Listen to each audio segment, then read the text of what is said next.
got a special weather statement from the fire now. And yes, the smoke is still around. It isn't that bad, but you can still, kindly see it out that way. 60%. Formation chance through 7 days. Anyways, I'll pause till the special weather statement. Here we go. The following is a special weather statement for the following county: Columbus, North Carolina. Dense fog may develop tonight.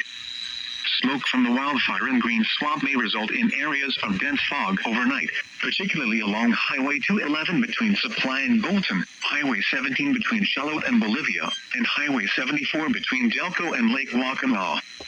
If the fog develops, visibilities may be reduced to near zero. The area will be monitored for possible issuance of a dense fog advisory. If driving, slow down and leave extra distance ahead of you in case a sudden stop is needed. Here are the 8 p.m. observations in Lumberton.